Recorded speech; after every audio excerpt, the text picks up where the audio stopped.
Hola, ¿qué tal? Buenas noches.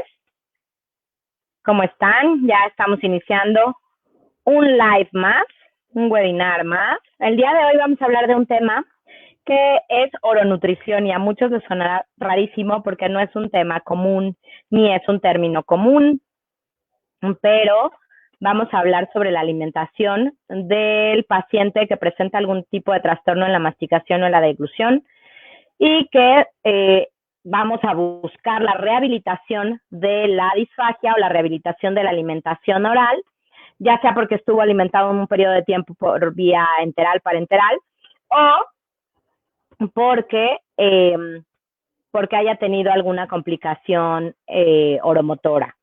Entonces, hay pacientes que tienen parálisis cerebral, síndrome de West, algún tipo de epilepsia que causa que no puedan deglutir por la vía oral. Entonces, justamente de eso es de lo que vamos a hablar hoy. ¿Y por qué yo? ¿Por qué me atrevo a hablar de estos temas? Bueno, porque mi formación es como terapeuta en comunicación humana y tengo la certificación en disfagia y rehabilitación oromotora para el tema de la deglución y la masticación. Entre otras cosas, tengo una certificación en integración sensorial que va también mucho de la mano con este tema y en múltiples metodologías de rehabilitación vocal, bucal, oral y orosensoriomotora. Así se divide, está bastante desmenuzada la situación. Muchas gracias a todos los que ya se están conectando. Muchas gracias, Ana, ya te veo. Naomi, bienvenidos a todos. Y en sesiones pasadas, por si no las han visto, estuvimos platicando sobre el tema de ejercicios orofaciales, ejercicios miofuncionales y ejercicios sensoriales para cavidad oral y para cara. Entonces, este tema cierra el complemento de las tres y nos lleva a la rehabilitación de la deglución y de la alimentación. Así que si conocen a alguien que tenga un paciente, ya sea geriátrico, un adulto mayor que no tenga que este que no esté pudiendo deglutir la comida por algún accidente cerebrovascular o por la misma edad que tengo, o tiene algún paciente con parálisis cerebral, síndrome de West, síndrome de Lennox-Gastaut, puede unirse. Así que si me hacen favor de etiquetarlo, pues bienvenido. Ayúdenme con sus comentarios y si conocen a alguien, pues hagan sus dudas, sus preguntas y con mucho gusto las iremos resolviendo. Vamos a empezar. Creo que es importante considerar, son 5 cositas, sí, 4 o 5 cositas importantes antes de entrar ya de lleno a la parte técnica.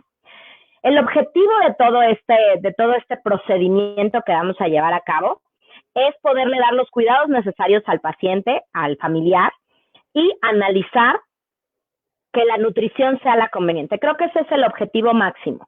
No nos podemos enfrascar o necear en el tema de que quiero que se alimente vía oral, porque podemos poner en riesgo la parte de la salud en tema de nutrición.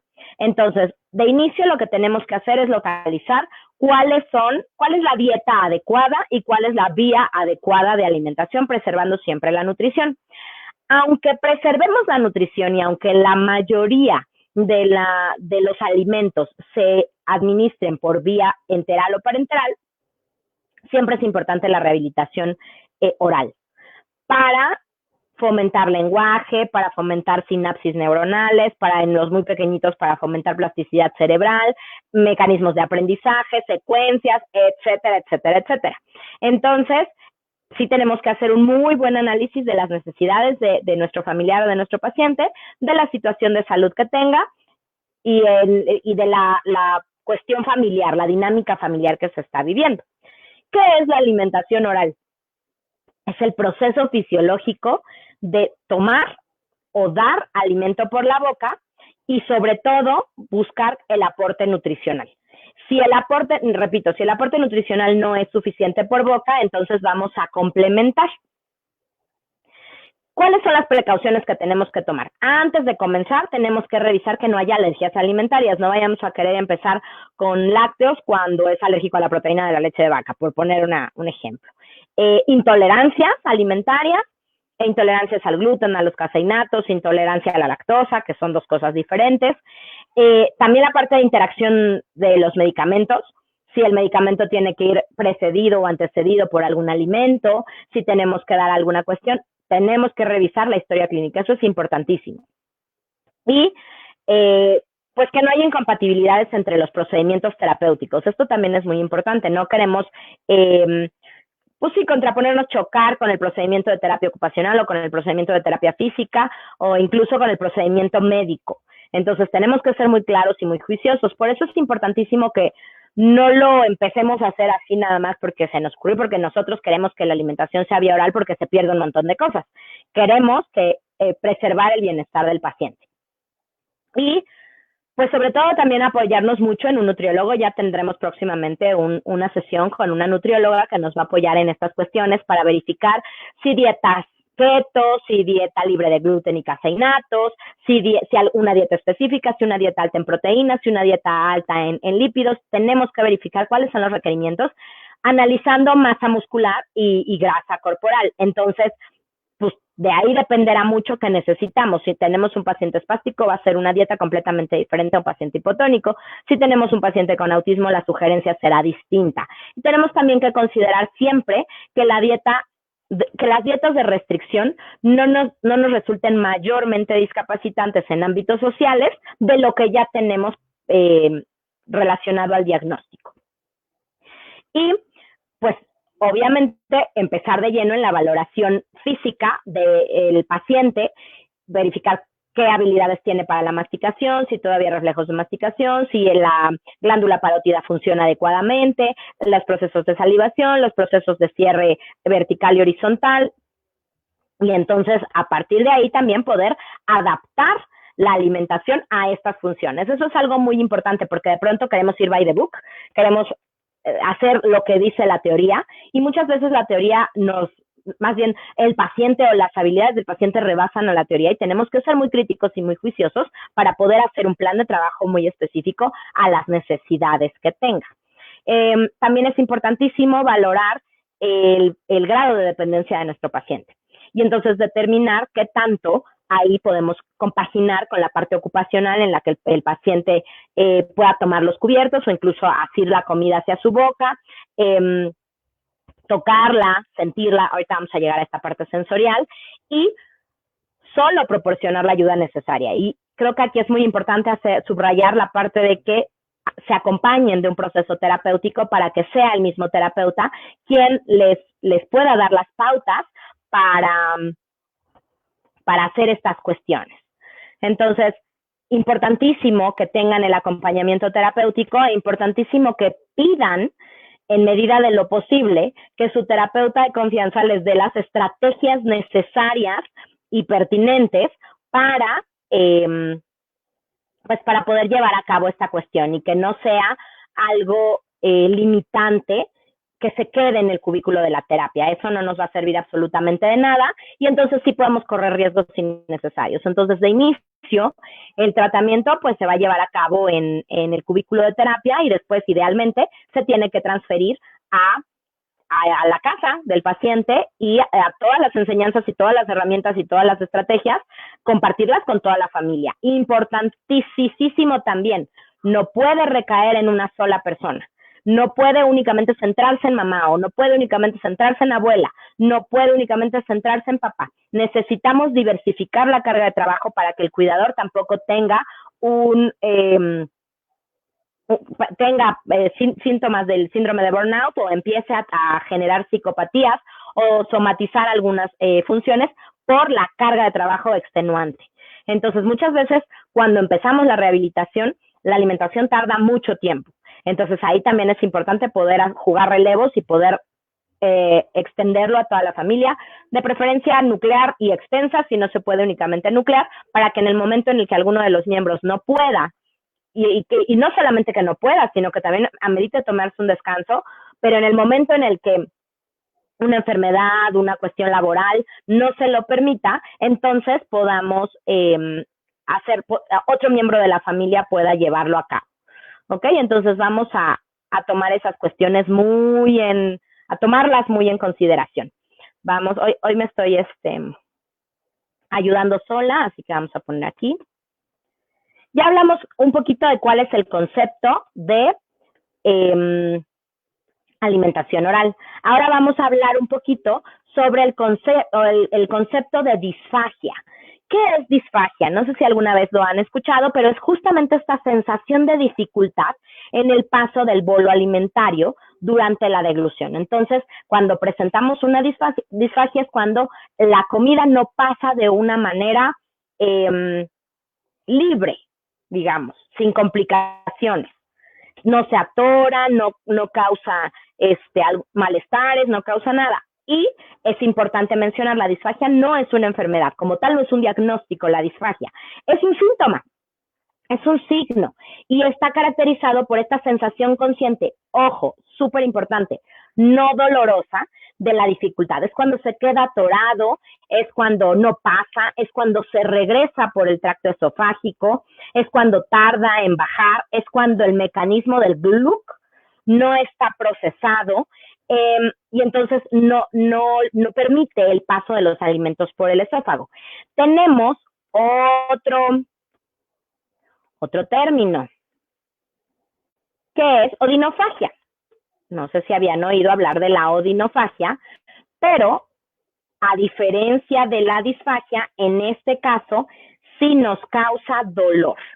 Entonces, cuando hablamos de odinofagia, sí aparece dolor, sí nos causa un malestar físico, sí genera. Y entonces ahí sí optaríamos por no rehabilitar, porque entonces estaríamos anteponiendo la salud física y emocional de nuestro paciente. Entonces, diferentes cosas, la disfagia que la odinofagia. Y, bueno, importante mencionar que desde el punto de vista anatómico puede haber diferentes opciones de que aparezca. Una puede ser la vía orofaringea, que es lo que hemos estado platicando en sesiones anteriores, en donde la cavidad oral, la musculatura, el tracto que ayuda a la deglución, la glándula parótida que ayuda a la salivación, no está desempeñando sus funciones. Y otra puede ser una causa fisiopatológica. Una causa fisiopatológica, entonces sí nos estaría hablando de que las estructuras como tal no permiten estas funciones. Entonces que hay una obstrucción, que hay no me acuerdo el término, pero que no hay la musculatura adecuada, que no permite el movimiento peristáltico adecuado para hacer el gluc. ¿Ok? Entonces también tenemos que revisar estas dos cuestiones. La prevalencia es muy alta, sobre todo en diagnósticos neurológicos. Y el 30% afecta a pacientes que han sufrido un accidente cerebrovascular. No necesariamente estamos hablando de un adulto mayor. Y bueno, no tengo los datos, pero también puede recaer en pacientes con Alzheimer, en pacientes con, perdón, ya me acordé el término, miacentenia.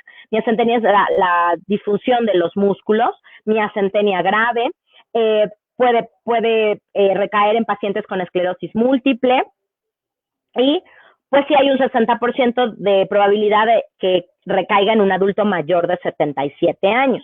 Entonces es importante porque pues todos vamos para allá, entonces tenemos que saber, aquí también cabe subrayar que varía.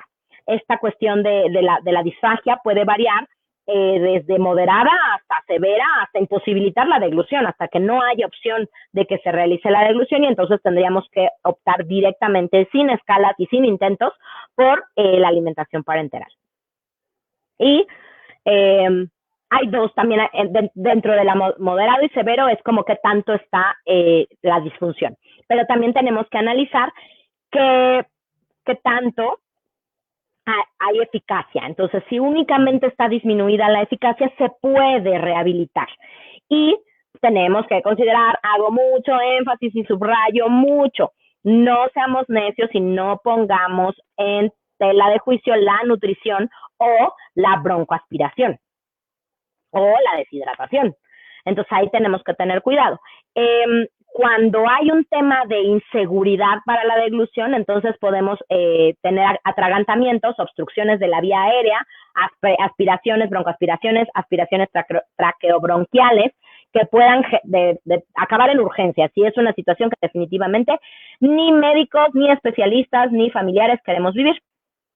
Entonces, ojo, Estas técnicas y estas herramientas son sí y solo sí hay un terapeuta de acompañamiento y sí, solo sí, el terapeuta de acompañamiento decide y define que es viable. ¿Ok? Hay ocasiones en que ni líquidos se pueden administrar por vía oral porque está totalmente paralizada esta parte y no es viable.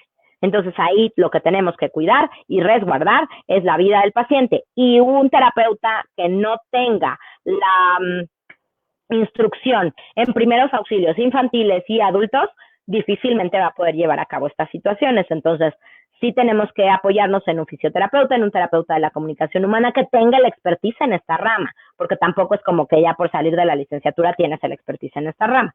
Es importante, incluso yo les puedo decir que el adulto mayor no es mi expertise. Yo me enfoco más en pacientes neurológicos en primera infancia e infancia, muy pocos adolescencia, ¿no? Entonces aquí sí tenemos que definir muy claramente cuál es nuestro expertise y en eso basarnos. Zapatero a tus zapatos, y no podemos abarcar todo, sobre todo todo aquello que no hemos estudiado. ¿Cuáles van a ser los objetivos? Déjenme quito la odinofagia. Déjenme ir a ver los comentarios. Buenas noches a todos. Entonces, bueno, ¿cuál va a ser el 1, 2, 3? La ruta de nuestro trabajo. Primero, importantísimo, que el clima de intervención sea favorable, sea amigable, sea relajado. Muchas veces como especialistas o como familiares es, ya, vamos a comer, abre la boca, ándale, ¿no? Entonces tenemos que hacerlo de una manera relajada, y sí, obviamente es porque ya de pronto estamos muy cansados, pero ahí en nosotros recae el que muchas veces necesitamos una estimulación orosensoriomotora, que necesitamos control postural, y se nos olvida que la comida es uno de los placeres mayores de la vida después de hacer pipí popó, yo creo. Habrá muchos, pero yo creo que comer y descomer es de los top. Hay dormir, por supuesto. Entonces es importante que podamos hacer todo el trabajo de estimulación lúdica, de estimulación sensorial, de estimulación a papacho, porque no toda la estimulación es terapéutica, para lograr estas cuestiones. Y ojo, vuelvo a repetir, importante, trabajar de la mano con el fisioterapeuta, con el terapeuta ocupacional y con el terapeuta de integración sensorial y con el emocional y con la parte de comunicación. ¿Cuántas veces le damos de comer lo que hay? Ni siquiera le explicamos qué es, ni siquiera le platicamos. ¿Cuántos de ustedes llegan al restaurante o comen y lo primero que hacen es disfrutarlo por el aroma, disfrutarlo con la nariz? ¿Cuántas veces le permitimos eso a nuestro paciente? Entonces tenemos que retomar todas estas cuestiones. Por eso lo pongo como objetivo número 1. Les decía, de la mano del fisioterapeuta, acabamos de tener una plática con Santiago Ordóñez. Este tipo de intervenciones no se puede hacer uno a uno. Entonces, tenemos que conseguir que la postura de nuestro paciente sea apta. Y ojo, algo que nadie nos dice, tenemos que buscar la higiene postural de la persona que interviene. De nada sirve que el paciente tenga una postura exquisita si el facilitador, cuidador, familiar o terapeuta está chueco y se está fregando dorsales, lumbares y todas las áreas. Entonces, preservar la postura, higiene postural o control postural del paciente, del familiar, y la higiene postural de quien lo cuida.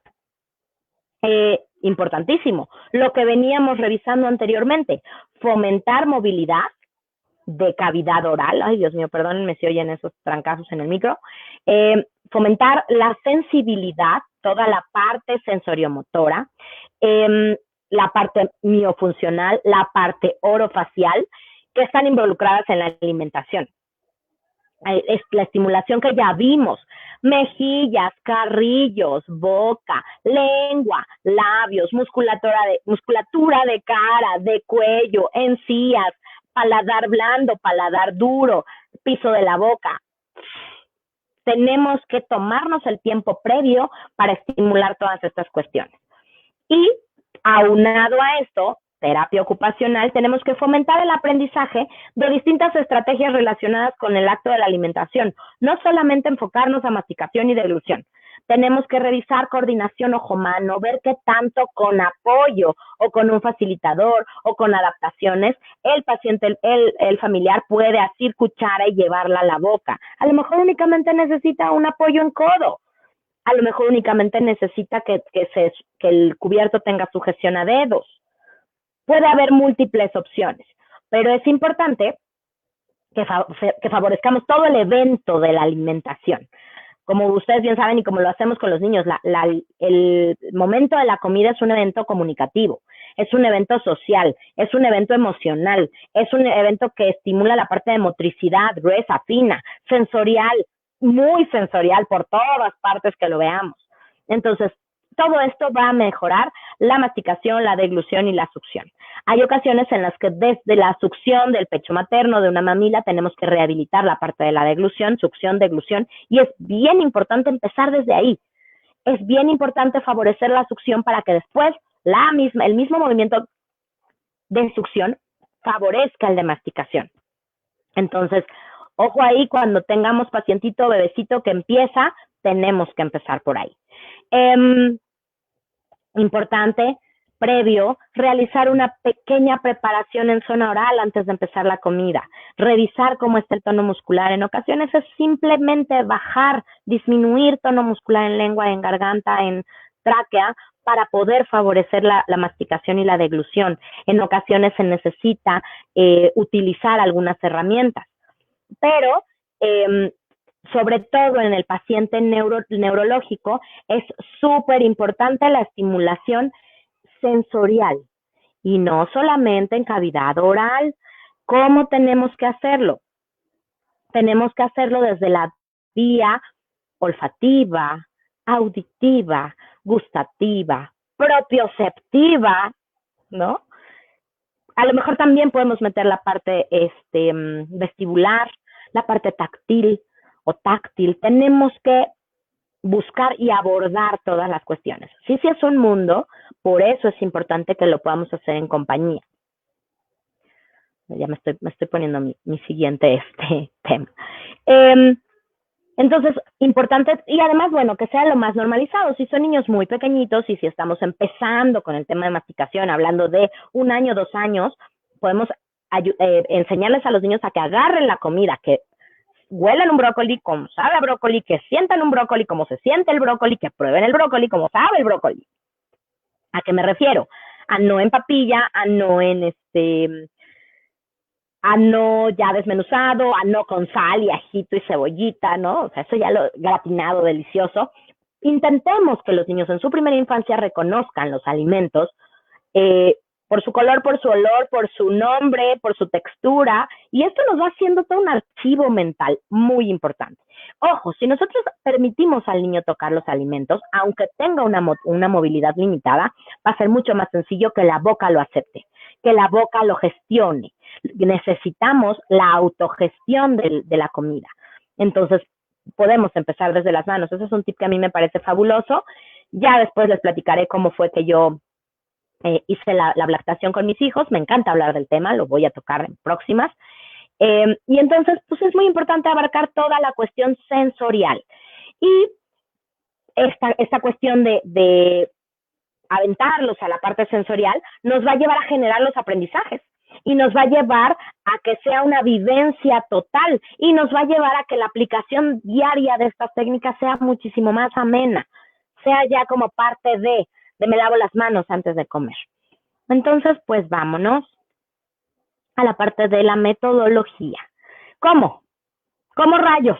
¿Qué voy a hacer? Consulte a su terapeuta de confianza. Pero es importante que apliquen todas las herramientas que platicamos en las sesiones pasadas. Trabajo en cara. Importante favorecer y propiciar el bienestar del paciente, de la persona a la que va enfocado. Importante hacer los ejercicios personalizados y diseñados específicamente para ese paciente. No siempre nos funciona lo mismo para todos. Entonces no podemos generalizar la intervención, pero sí queremos generalizar y maximizar y optimizar los aprendizajes. Entonces por eso tienen que ser diseñados acorde a cada uno de nuestros pacientes. importante también poder hacer una estructura o una secuencia cronológica de las actividades. El orden es muy importante para que el cerebro lo pueda ir asimilando. Si yo hago a veces sensorial, a veces miofuncional, a veces orofacial y hoy se me ocurre el cepillo de dientes, ¡pum! El cerebro no va a saber qué está pasando. Para el cerebro incluso puede ser algo invasivo, ¿no? En cambio, si nuestro chico, nuestro hijo, nuestro paciente sabe que después de A sigue B, y después de B sigue C, y después de C sigue D, y después de D viene la deliciosa comida, va a ser muchísimo más fácil que esté abierto a recibir la estimulación. Entonces es muy importante el orden en el que se aplican. Y yo siempre generalizo toda la parte integral. Acuérdense que mi formación es totalmente integral. Entonces, apóyense en pautas visuales. Que nuestro paciente o familiar sepa visualmente la agenda, la cronografía de ejercicios que va a recibir. Que sepa qué esperar. Que sepa que se está muriendo de hambre, pero pues que aunque se esté muriendo de hambre y que quiera paladear algo sabrosísimo, si no tiene todo este preámbulo, no lo va a lograr, o va a ser doloroso, o va a ser angustioso, o va a ser peligroso. Entonces, apoyémonos en pautas visuales. Por eso hago mucho énfasis en el trabajo interdisciplinario. Un solo terapeuta no puede hacer todo. Entonces, bueno, ya vimos el orden. Horarios. Nos cuesta mucho trabajo hacer rutinas, yo lo sé. A mí me cuesta trabajo hacer rutinas. Pero si a veces comemos a las 2 de la tarde y a veces comemos a las 5 de la tarde, entonces nos arriesgamos que el día que son las 5 de la tarde queramos todo menos ejercicios. Lo que quiero es comer. Y me vale si me lo das por la boca o por la sonda. Dámelo ya. Muero de hambre. Entonces sí tenemos que hacer rutinas. Pautas visuales hablamos. Se me olvidó mencionar pautas auditivas. Si de pronto nosotros empezamos a trabajar con alarmas, ¿cuántos nos ponemos alarmas para que no se nos olvide? Y de verdad, yo sé, se oye feo, se oye a perro de Pavlov, pero ya estamos mentalizados. Suena la hora del recreo y 5 minutos antes la tripa cruje. Estamos condicionados, sí o sí. Estamos condicionados a la hora de salir a comer y la tripa cruje. Estamos condicionados a un millón de cosas. No pasa nada si condicionamos, y no pasa nada si nos adecuamos a las rutinas. Y no pasa nada si le echamos la culpa al reloj ring, que es hora de los ejercicios, a que si yo vengo y yo te digo que ya hay que hacerte todo el ¿no? Entonces, mejor, chin, sonó el reloj. Chin, ya es la alarma, chin, ya es hora, chin, vamos a empezar. Y con la pena, comper. Entonces, importante utilizar todas esta metodología. Y bueno, quiero terminar esta cuestión con estrategias que me gustaría resaltar.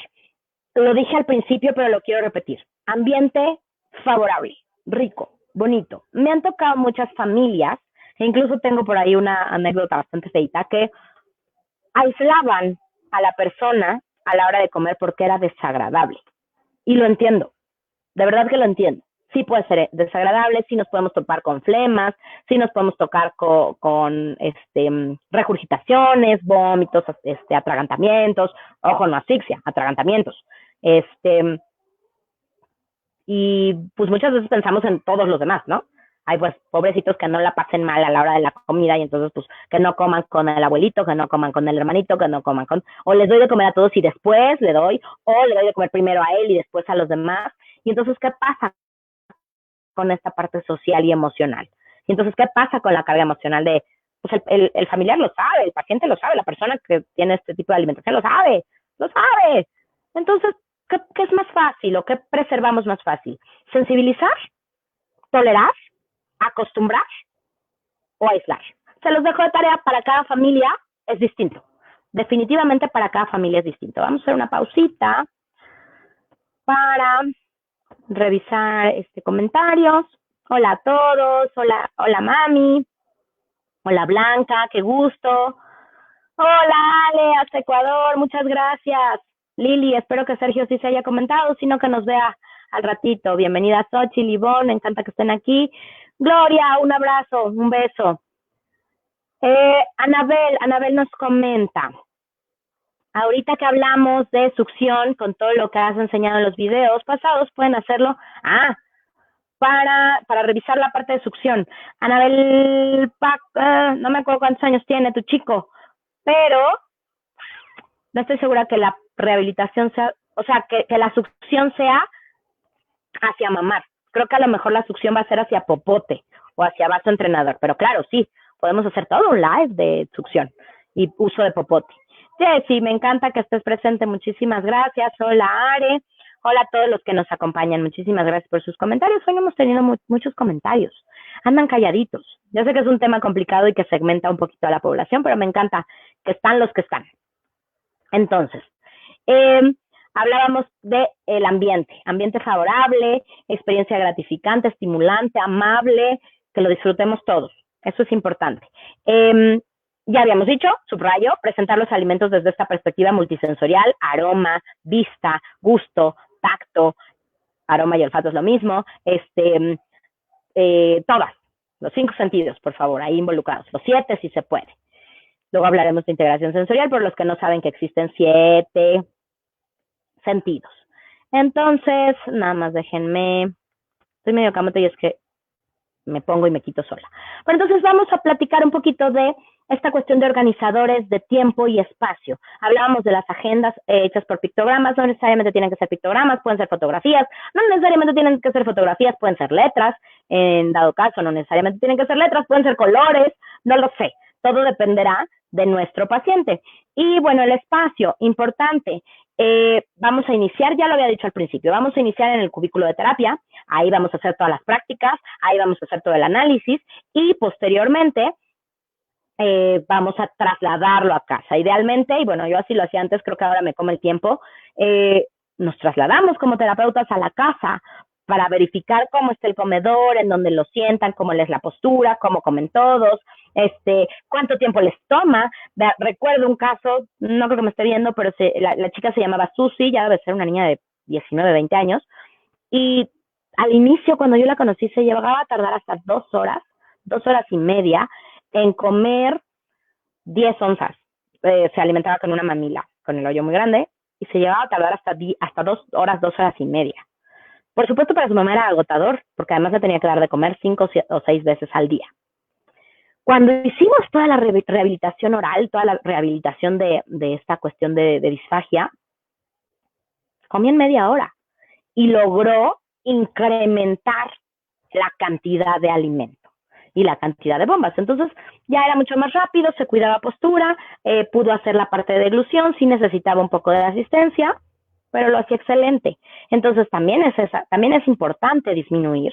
Y sobre todo, no necesariamente las 10 onzas tienen que ser vía oral, pero está delicioso que pueda probar, incluso una cucharada o una gasa empapada, un pedacito de pan remojado, no lo sé, únicamente para probarlo. Hay ocasiones en que de verdad no se recomienda la alimentación vía oral.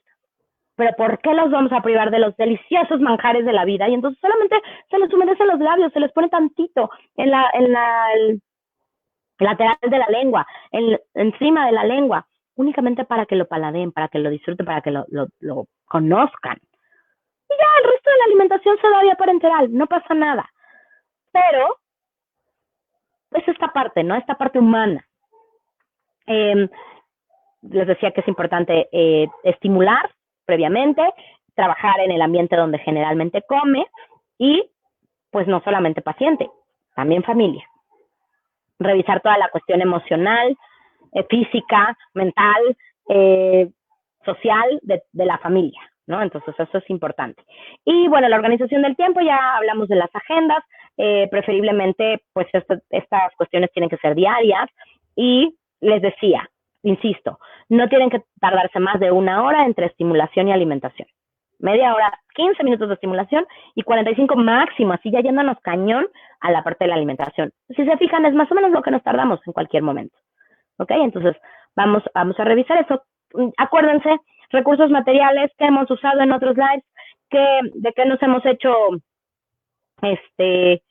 nuestro kit, pinceles con diferentes texturas, brochas, pinceles muy suavecitos que ¡ay! Den comezón, pelotitas, cubitos de hielo, gasas, abatelenguas, guantes, cepillos, vibradores para estimulación facial, cremita, aceitito, aceite de coco, en ocasiones, ustedes no, el fisioterapeuta en ocasiones utilizará el TENS para propiciar la deglución, no necesariamente tiene que ser el TENS, puede ser otras herramientas, que en cada consultorio habrá diferentes herramientas.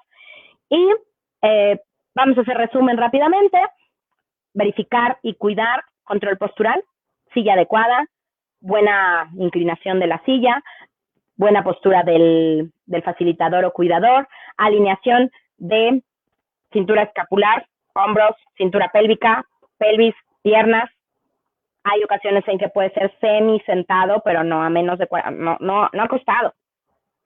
Los pies correctamente colocados, los brazos correctamente colocados, la cabeza flexionada 40 centímetros para propiciar que no se vaya hacia vía aérea. Si lo tenemos muy así, es fácil que se vaya vía aérea. Entonces, la barbilla como a unos 5 o 7 centímetros de las clavículas, perdónenme. De preferencia, quien vaya a asistir al paciente o al familiar de frente o de lado para poder verlo. Si vamos a estar todos sentados a la mesa, pues entonces a lo mejor de lado es fácil. Si se puede, pues apoyarlo a que se alimente. Si no se puede, tratar de jugar un poquito con el espacio, idealmente de frente o de lado. Y pues toda la parte de sensibilización oral, recuerden cara, cuello, frente, nariz, nuca, toda esta parte de garganta. Y acuérdense que empezamos de lo más alejado de la boca a lo más cercano de la boca. Vamos cerrando de esta manera, ¿ok? Ya no les voy a hacer el resumen de todos los músculos que trabajamos, pero son todos los músculos faciales. Échense ahí un clavado en Google. Orbicular de los labios, depresor de la comisura, risorio, bucinador, cigomático, suprayoideo, macetero, etcétera, etcétera, etcétera, etcétera, etcétera, ¿no? Y qué partes vamos a estimular: frente, cachetes, barbilla, labio superior, labio inferior, nariz, piso de la boca, garganta, nuca, carrillos, encías, el borde de los dientes, paladar blando, paladar duro, lengua y piso de la boca por dentro. Resumen rápido de la parte de estimulación sensorial: hielo, cepillo, masajes, contraste de frío-calor, compresas frías, compresas calientes, agua, toallas escurriditas en agua sobre los músculos más espásticos, agua tibia, pinceles, taping, tapping. Acuérdense la diferencia: taping son las cintas que se pegan y tapping son los golpecitos que hacemos, que no están recomendados en espasticidad, únicamente en hipotonía. Contracciones, tornillitos, pellizquitos, vibratorios, aplicar presión con los dedos de forma rápida para favorecer la contracción del músculo, sobre todo cuando hablamos de masticación. Resistencias, cuando necesitamos el apoyo y el control muscular, si es que lo hay. Movilizaciones pasivas, movilizaciones activas y ya, todas las herramientas para masticación. Recuerden el control de la mandíbula, masaje vigoroso en los músculos temporales, en los pterigoideos, en los maceteros, utilizar también, masajear las manos, tapping bajo la mandíbula para la sensación de cierre, todo el masaje que hicimos alrededor de tráquea, el ejercicio que hicimos aquí para favorecer la deglución, control de barbilla, cierre de labios, no se les olvide. Y por favor, vean nuestros videos anteriores para que puedan unificar todo lo que estuvimos platicando, ¿vale? Vamos a ver mensajitos. Gracias, Anabel. El chico de Anabel tiene 12 años y por supuesto que hacemos el de succión. Gracias, saludos hasta Argentina. Muchísimas gracias, me encanta que me acompañes. Vamos a leer paciente que su mami tiene difíciles los horarios fijos, por lo que varía sus terapias conmigo. En ocasiones es temprano, tarde, en fin, varía. En ocasiones no quiere trabajar y ahora que es en línea peor. Sí, se enoja y su mami se desespera mucho. importantísimo, pues sí habría que tratar, aunque sea noche, pero que siempre fuera en la noche. Y pues sí, entiendo también esta parte laboral que pues no ayuda mucho y menos en estos tiempos de coronavirus, pero muchísimas gracias por tu comentario, Ares. Esperemos que eso pueda mejorar con el tiempo. Viviana Barrantes nos comenta, buenas noches, Viviana, que su hija se alimenta por vía oral, por boca, tiene 7 años, pero es importante estimular el proceso de masticación, pues solo logra texturas blandas. Gracias, Viviana, gracias a tu comentario recordé que es bien importante empezar de semisólido, picado, a sólido, pero no de papillas líquidas. Sería importantísimo que empezáramos desde lo semisólido. Y pues nada, gracias a ustedes, espero que esta información les haya servido. Por supuesto, iremos teniendo a los que les interese, en el mes de julio, me parece, todavía no tengo bien las fechas, pero vamos a tener talleres de masajes, praxias y estimulación orofacial, miofuncional para alimentación. Entonces, pues ojalá se unan, ojalá les sirva y pues aquí es importante tomar en consideración desde los bebecitos hasta el paciente geriátrico y pues ir variando, nos tenemos que ir renovando conforme se vayan presentando complicaciones. La idea siempre importante es preservar la calidad de vida y por lo tanto buscar la autonomía. Entonces, bueno, creo que por mi parte es todo. Espero que el resumen no haya sido muy rápido, pero pues la idea sí es que se echen los videos anteriores para que puedan hacer como una compilación de todas estas herramientas y que las puedan considerar para sus futuras intervenciones o peticiones con sus terapeutas. Así que pues, en esta ocasión, perdón, ya me iba yo a despedir, pero Anabel nos tiene otra pregunta. Johan, gracias por recordarme el nombre de Johan, se me borró. Apenas empieza a tolerar la terapia y solo se realizó una vez al día. ¿Recomiendas entonces que se realice antes de la comida? Sí, creo que lo ideal sería hacerlo antes de la comida y bueno, sobre todo ir viendo qué va a tocar el lunes, qué va a tocar el martes, qué va a tocar el miércoles. Acuérdate de hacer una agenda de estimulación y pues sí, podría ayudarte muchísimo más a mejorar la alimentación de Johan. Creo que sería importante, pero insisto mucho, Anabel, es de suma importancia que te apoyes en un terapeuta. Muchas gracias, Iván, muchísimas gracias a todos los que nos acompañaron. Mi nombre es María Angie Silveira, terapeuta de lenguaje e integración sensorial, entre otras cosas. Y pues un gusto estar con ustedes. Muchísimas gracias por su participación, por su acompañamiento. Ayúdenos, por favor, compartiendo la información y estamos en contacto. Muchas gracias y nos vemos mañana con el taller. Espérenme 2 segundos, déjenme lo escribo para ponerlo. Mañana tenemos un webinar de creando situaciones comunicativas con la licenciada Ivonne Peña. Ella nos va a estar hablando de estos momentos y estos pequeños contextos en donde podemos estimular de una manera maravillosa el lenguaje. Así que por favor no se la pierdan. Y el jueves tenemos terapia a distancia, sí o no, con su servidora y con David Ramírez. Así que por favor agéndenlos.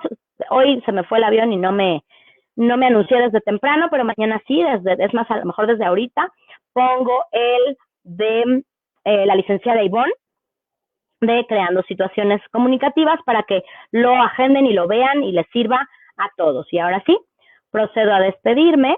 Nos vemos, bueno, por acá los espero el día de mañana y nosotros nos vemos el jueves. Y muchísimas gracias a todos los participantes. Ayúdenos compartiendo, ayúdenos con sus likes. Pueden visitar el YouTube de Instruyendo, ahí se suben todos estos videos y pueden también apoyarnos con la difusión de los talleres de verano. Acuérdense que tenemos lenguaje y comunicación, integración sensorial, carnaval de emociones y aprendizaje y cognición. Esos son talleres especializados, se imparten 3 veces por semana y son para objetivos muy puntuales y específicos. Y también tenemos clases lúdicas con un costo de 40 pesos, alimentación, no es cierto, perdón, cocina sensorial. Padrísimo para los que tienen problemas de alimentación, pero por cuestiones sensoriales, que son picky eaters o que son selectivos en la alimentación. Este les va a servir. Tenemos clases de baile con memoria y atención. Tenemos música y cognición. Tenemos taekwondo, tenemos un montón de cosas que estoy segura que les va a servir. Tenemos manualidades también, ya se me andaba olvidando y espero que no me haya faltado ninguno, pero por favor ayúdenos con la difusión. La información la encuentran aquí más abajito en el story, ¿cómo se llama? En la historia de la página de la escuela. Así que por favor ayúdenos con mucha difusión porque, pues por supuesto que tiempos de coronavirus han sido tiempos difíciles para todos. Apóyenos con eso y estamos en comunicación. Gracias a todos desde todas las partes del globo terráqueo que nos observan. Mi nombre es Mariangi Silveira y nos vemos el jueves. Hasta la próxima.